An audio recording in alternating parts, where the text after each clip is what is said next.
Hey guys, welcome to WiFi study changing the way of learning. स्वागत है आप सभी का इंडिया के number one study channel WiFi study पे। सो गाइस, जैसे कि आप सभी को मालूम है, डेली सुबह 5 बजे मंडे टू मंडे अपना एक इंपॉर्टेंट सेशन होता है जिसके अंदर हम लोग डिस्कस करते हैं इंपॉर्टेंट करंट अफेयर। तो जैसा कि आप सभी को मालूम है, आज है 24 फरवरी और आज के हम लोग महत्वपूर्ण करंट अफेयर है जो कि कवर करने वाले हैं।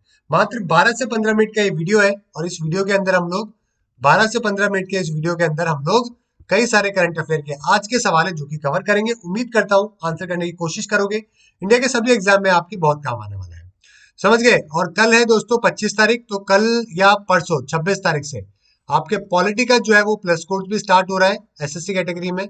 तो आप उसको भी ज्वाइन कर सकते हैं मात्र 450 रुपए पर मंथ में। आपके इंडिया के सारे एग्जाम के अंदर ये बहुत काम आएगा एसएससी वाला। यहाँ पे कंप्लीट जीके में आपको कवर करवा रहा हूँ। मेरे अलावा मैथ, रीजनिंग, इंग्लिश की भी पूरी क्लासेस मिल जाएगी। लगाना क्या है, BHU 10 या फिर भुवनेश 10 है जो कि आप लगा दीजिए, 10% ऑफ मिल जाएगा। ठीक है। किसी भी एग्जाम के लिए यूपीएससी, पीसीएस, डिफेंस, बैंकिंग। साथ में टॉप स्ट्रैटेजी की क्लास आज नहीं है क्योंकि मैंने आपको पहले भी बोला था कि 18 और 24 ये 2 दिन में आपके लिए अवेलेबल नहीं होगा। तो कल जो है सुबह 10 बजे हम इस क्लास को कंटिन्यू करेंगे। चलिए क्वेश्चन ऑफ द डे की बात करते हैं। कल मैंने आपसे पूछा था कि फर्स्ट प्रीमियम हाइड्रोजन फ्यूल बस कौन से रूट के ऊपर है। प्रीमियम हाइड्रोजन फ्यूल बस के बारे में बात करें तो ये जयपुर से दिल्ली के बीच में दोस्तों स्टार्ट करने को लेकर बातचीत है जो कि करी जा रही है। National thermal power corporation limited ने बोला है कि वो प्लान कर रहे हैं कि एक प्रीमियम हाइड्रोजन फ्यूल बस है जो कि दिल्ली से जयपुर रूट के ऊपर स्टार्ट किया जाए। समझ गए। इंटरसिटी कंप्यूट के तौर पर इसकी स्टार्टिंग है जो कि करी जाएगी। बाद में बड़ी मेट्रो सिटीज में भी इसको लॉन्च किया जाएगा। हाइड्रोजन दोस्तों आपको मालूम है लाइटेस्ट और फर्स्ट एलिमेंट है हमारे पीरियोडिक टेबल के अंदर। हाइड्रोजन का वेट बहुत लेस होता है एयर से, इसलिए वो ऊपर की तरफ चली जाती है। ओके। और हाइड्रोजन जो फ्यूल है वो जीरो कंबशन फ्यूल है, ऑप्शन के साथ में बर्न होता है। इंटरनल कंबशन इंजन के साथ में दोस्तों इसको काम में लिया जाता है। तो स्पेस क्राफ्ट प्रोपल्जन में भी इसको काम में लेते हैं। निम्नलिखित में से किस संगठन ने vertical launch short range surface to air missile के 2 सफल परीक्षण है जो कि लॉन्च करे हैं। तो यहाँ पे दोस्तों कौन सी ऑर्गेनाइजेशन ने कंडक्ट किया है 2 successful launches of vertical launch short range surface to air missile. अगर मैं सरफेस टू एयर मिसाइल के बारे में बात करूं तो डीआरडीओ दोस्तों आपका यहाँ पे बिल्कुल सही जवाब हो जाएगा। ठीक है इस डीआरडीओ। तो डीआरडीओ ने कंडक्ट किया है 2 successful launches vertical launch short range surface to air missile के। Okay guys. और ठीक है, चांदीपुर जो कोस्ट है उड़ीसा के अंदर, वहां पे इसको लॉन्च है जो कि किया जा रहा है। ठीक है। चलिए, तो ये बात आपको यहाँ पे ध्यान रखनी है। हाल ही में एलएनटी ने भारतीय सेना को 100वां और अंतिम K9 व्रज हॉविट्जर जो है वो पहुंचा है। इन K9 व्रज हॉविट्जर का निर्माण डैश में किया गया है।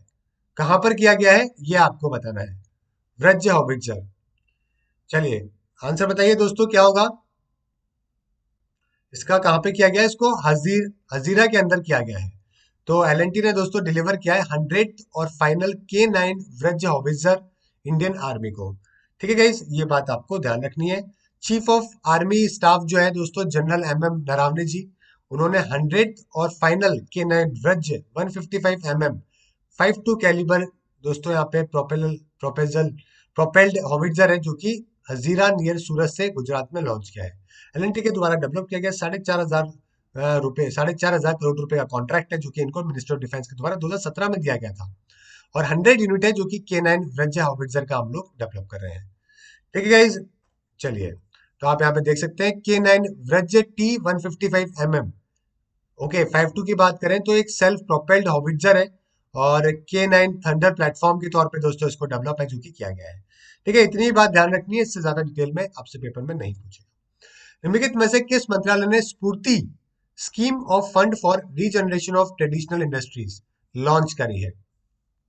स्फूर्ति के बारे में अगर मैं बात करूं, ठीक है, तो ये ministry of micro small and medium enterprises के द्वारा दोस्तों किया जा रहा है। तो सी आपका यहाँ पे बिल्कुल सही आंसर हो जाएगा। ठीक है। तो माइक्रो स्मॉल और medium enterprises minister Nitin Gadkari ji ने दोस्तों क्या किया है, इनॉग्रेट किया है 50 आर्टिशन बेस्ड स्फूर्ति क्लस्टर 18 राज्यों के अंदर। ठीक है गाइज। 42,000 आर्टिशन से भी ज्यादा दोस्तों यहाँ पे ट्रेडिशनल सेगमेंट के अंदर जो है इनको हेल्प करी जा रही है, हैंडलूम के अंदर, सब जगह के अंदर, ताकि इनका भी बिजनेस को आगे बढ़ सके। ठीक है। स्फूर्ति कैंपेन अगर आपसे पूछा जाए तो ध्यान रखिएगा, एमएसएमई मिनिस्टर जो है गडकरी जी, उन्होंने इसको इनॉग्रेट है जो कि 18 राज्यों में किया है। ठीक है। निम्नलिखित में से कौन इस वर्ष के एशिया आर्थिक संवाद की सह अध्यक्षता है जो कि करेगा। एशिया इकोनॉमिक डायलॉग को लेकर, जल्दी आंसर बताइए। एशिया इकोनॉमिक डायलॉग के बारे में अगर हम बात करें तो यहाँ पे कौन इसको को चेयर करने वाला है? इसको पुणे इंटरनेशनल इंडिया है दोस्तों जो कि को चेयर करने वाले हैं। तो पुणे इंटरनेशनल सेंटर को चेयर करने वाले हैं इस साल के एशिया इकोनॉमिक डायलॉग को। एक्सटर्नल अफेयर मिनिस्टर जो जयशंकर जी है दोस्तों, उनके द्वारा जो है,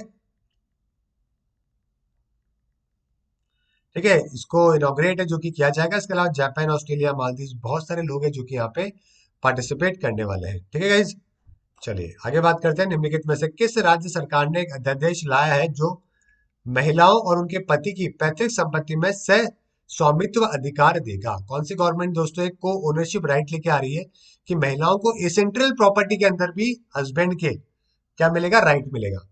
मैं आपको थोड़ा सा इसके बारे में कानून बताता हूँ कि पहले तक क्या होता था कि फॉर एग्जाम्पल 2021 में फरवरी में किसी की शादी हुई है। अब आगे के जीवन के अंदर पति जो प्रॉपर्टी बनाता है ना, उसके अंदर पत्नी हक है, वाइफ है जो कि मांग सकती है। समझ गए? एसेंट्रल प्रॉपर्टी के अंदर जो है पत्नी का कोई भी हक है जो कि नहीं होता है। ठीक है, क्योंकि ऐसा माना जाता है कि पत्नी ने पति को मदद करी है आने वाले जीवन में, उसके काम को आगे बढ़ा के, उसको ध्यान रखकर, परिवार का ध्यान रखकर, है ना, तो उसको कुल मिला के लाइफ में ग्रोथ के अंदर हेल्प करी है। इसीलिए दोस्तों दोनों का उसमें कॉन्ट्रीब्यूशन होता है, लेकिन पहले वाले में नहीं होता था। लेकिन अभी रिसेंटली दोस्तों उत्तराखंड सरकार जो है ना, ये लॉ लेके आ रही है कि एसेंट्रल प्रॉपर्टी के अंदर भी दोस्तों उनकी ओनरशिप राइट है जो कि देखा जाएगा। समझ गए मेरी बात? चलिए, तो अभी क्या हो रहा है कि लार्ज स्केल माइग्रेशन हो रहा है पुरुषों का हिली एरियाज में से अपने लाइवलीहुड को सर्च करने को लेकर, है ना। तो पहला राज्य होगा उत्तराखंड जो कि इस तरीके का राइट देने वाला है। ठीक है गाइस, उत्तराखंड की बात करें, बेबी रानी मौर्य गवर्नर है, सीएम त्रिवेंद्र सिंह रावत है, 70 विधानसभा, 5 लोकसभा, 3 राज्यसभा की सीटें। आपको याद होगा ना, इंडिया जो पैतृक संपत्ति वाला जो कानून है एक्चुअली के अंदर, ये इंडिया में नहीं पूरी दुनिया में बहुत सारे देशों के अंदर। इसलिए दोस्तों मार्क जुकरबर्ग ने भी जब आईपीओ लॉन्च किया था ना, तो आईपीओ लॉन्च करने से एक दिन बाद में उन्होंने शादी करी थी। समझ गए? आईपीओ लॉन्च करते हुए दुनिया के रिचेस्ट पर्सन बन गए थे। रिचेस्ट मतलब टॉप 10 रिचेस्ट में आ गए थे। तो उन आईपीओ लॉन्च करने के बाद में अगले दिन उन्होंने शादी करी थी, एक दो दिन मतलब कुछ टाइम था, 2 4 5 दिन का। यानी कि अब इनका जो वाइफ है उसके अंदर आईपीओ के अंदर जो पैसा कमाए ना उसके अंदर शेयर नहीं है, उसके बाद में जो कमाएंगे उसके अंदर ये मांग सकती है। अगर पहले करा होता तो जो पैसे इतने सारे कमाए, कल को डिवोर्स होता तो जुकरबर्ग जो है दुनिया के टॉप 10 से सीधे 1000 में पहुंच जाता। मालूम है ना आपको? दुनिया के टॉप 10 जो वुमेन, रिचेस्ट वुमेन है, उसमें से 3 4 जो रिचेस्ट है वो वही है जिनको डिवोर्स के बाद में बहुत ज्यादा पैसा मिला है। अमेजन की जो वाइफ है वो भी, अमेजन जो अपने जेफ बेजोस साहब है, उनके साथ भी अभी ऐसे ही हुआ था, है ना। जैसे डिवोर्स हुआ तो उन्होंने काफी पैसे दिए तो वो रिचेस्ट वुमेन के अंदर है जो कि आगे उनकी वाइफ जो थी, है ना। कई सारे बिलियंस ऑफ डॉलर मिले थे मतलब। ओके, तो जुकरबर्ग बहुत होशियार आदमी है, इसलिए उन्होंने पहले शादी करी, आईपीओ लॉन्च किया, पहले आईपीओ लॉन्च किया, उसके बाद शादी करी भाई ने। बहुत होशियार है ठीक है। बाहर वैसे पता नहीं चलता शादी वादी का कब क्या हो रहा है, कब कौन किससे क्या कर रहा है। चलिए आगे बात करते हैं। उत्तराखंड की बात करें, Corbett, Gangotri, Nanda Devi, Rajaji, valley of flowers, ये सारे के सारे नेशनल पार्क बहुत ही फेमस है। उत्तर प्रदेश राज्य सरकार से डैश को सिंगापुर को 20 टन काला नमक चावल की खेप का निर्यात करेगा। तो उत्तर प्रदेश सरकार क्या कर रही है? एक्सपोर्ट कर रही है 20 टन ऑफ काला नमक सिंगापुर को। कहां से? ये सिद्धार्थ नगर से दोस्तों एक्सपोर्ट है जो कि कर रही है। सिद्धार्थ नगर के अंदर ये काफी फेमस है जो कि माना जाता है। ठीक है guys, one district one product के तहत सिद्धार्थ नगर को काला नमक जो है वो मिला है और वो इसको एक्सपोर्ट करेंगे। ठीक है, इसको काला नमक राइस, हाँ, ये राइस है मेरा एक्चुअली, नमक ना वो नहीं है, राइस का एक फॉर्म है काला नमक। तो ये इसको बुद्धा राइस भी कहते हैं, one of the finest varieties है जो कि एरोमेटिक एरोमेटिक राइस की जो है वो मानी जाती है। ठीक है गाइस, बुद्धा का महाप्रसाद भी इसको बोला जाता है मतलब। ओके, चलिए ठीक है, आगे बात करते हैं। किसने Dada Saheb Phalke international film festival 2021 में सर्वश्रेष्ठ अभिनेता का पुरस्कार है जो कि जीता है? Dada Saheb Phalke international film festival की बात करें तो अक्षय कुमार को दोस्तों लक्ष्मी मूवी के अंदर रोल करने के लिए यह अवार्ड मिला है। फीमेल एक्ट्रेस, फीमेल के अंदर Deepika Padukone, critic best actor Kiara Advani guilty के लिए, और क्रिटिक बेस्ट एक्टर में सुशांत सिंह राजपूत, और फिल्म थी तानाजी। तो ये सारे अवार्ड जो कि इंटरनेशनल दादा साहब फाल्के अवार्ड मिले हैं। कागज रहित बजट पेश करने वाला देश का पहला राज्य कौन सा बन गया? तो आपको मालूम है अभी रिसेंटली योगी जी ने दोस्तों बजट पेश किया, और ठीक है, Uttar Pradesh government first state बन चुका है उत्तर प्रदेश, जो कि पेपरलेस बजट उन्होंने पेश किया है।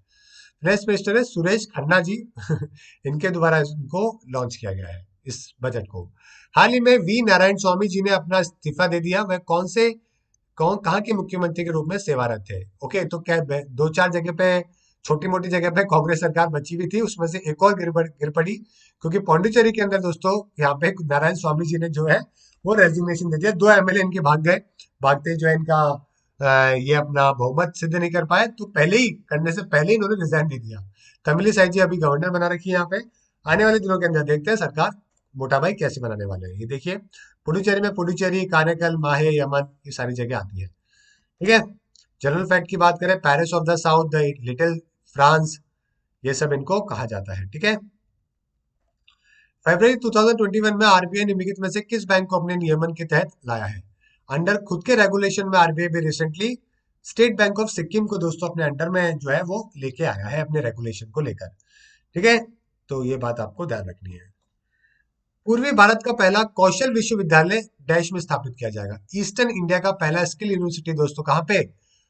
ये आसाम के अंदर, आसाम के अंदर मतलब दिसपुर के अंदर इसको सेटअप करने को लेकर बोला जा रहा है। सर्वे सोनेवाल जी ने दोस्तों यहाँ पे फाउंडेशन स्टोन है जो कि रखा है। 1,000 करोड़ रुपए का यहाँ पे बजट है जो कि दिया गया है। निम्नलिखित में से किस बीमा कंपनी ने बीमा ज्योति योजना शुरू करी है? बीमा ज्योति योजना, बीमा ज्योति योजना के बारे में बात करें तो life insurance corporation of India के द्वारा दोस्तों इसको लॉन्च है जो कि किया गया है। ओके गाइज, अनफॉर्चुनेट डेथ होती है अगर किसी की, तो उनको दोस्तों यहाँ पे लमसम पेमेंट है, मेच्योरिटी टाइम पे फाइनेंशियल सपोर्ट है जो कि अवेलेबल करवाया जाएगा। एमआर कुमार जी चेयरमैन है, 56 में फॉर्मेशन हुआ, मुंबई में हेडक्वार्टर है, ये सब आपको ध्यान रखना है। आरटीपीसी के 7 जनवरी में जो पेपर में सवाल पूछे गए वो देख लेते हैं।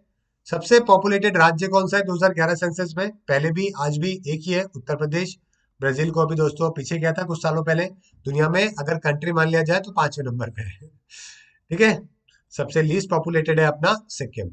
105वीं इंडियन साइंस कांग्रेस दोस्तों कौन से राज्य में हुई थी? 105वीं, ये हुई मणिपुर के अंदर, 2018 की है ये। Chemical formula name of POP, plaster of Paris बोलते हैं ना अपन इसको, तो CaSO4H2 हम इसको कहते हैं, calcium sulphate hemihydrate. Largest gland हमारी ह्यूमन बॉडी में कौन सा है? लिवर है। ठीक है गाइस, ऑर्गन पूछा जाए तो आपकी स्किन हो जाएगी। फर्स्ट स्टेट जो कंडक्ट कर रहा है पूल टेस्ट दोस्तों कोविड-19 का, वो कौन सा था? वो था Uttar Pradesh. First in India में जो चलाई गई थी वो मुंबई और थाने, सभी को मालूम है दोस्तों। सूरत स्प्लिट दोस्तों कब हुआ था? जब घोष साहब जो है वो प्रेसिडेंट हुआ करते थे 1907 के अंदर, नरम दल गरम दल के अंदर। ठीक है, राज बिहारी घोष। फॉर्ट्रेन का दोस्तों फुल फॉर्म है जो कि पूछा गया। फॉर्ट्रेन की फुल फॉर्म की बात करें तो फॉर्मूला ट्रांसलेशन, ये फुल फॉर्म है जो कि फॉर्ट्रेन की होती है। हेडक्वार्टर डब्ल्यूटीओ की बात करें गाइस तो हेडक्वार्टर कहाँ पर है? जेनेवा में 1995 में फॉर्मेशन हुआ। पहले गेट नाम की एक ऑर्गेनाइजेशन है जो कि हुआ करती थी। ठीक है गाइस, ध्यान रखिएगा, 1995 आ जाएगा यार यहाँ पे।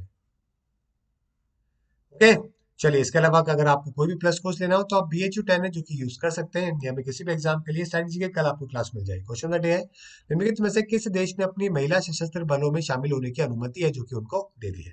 तो ये था आज का आपका इंपॉर्टेंट सेशन दोस्तों, आज के लिए इतना ही। Thank you, goodbye and have a nice day.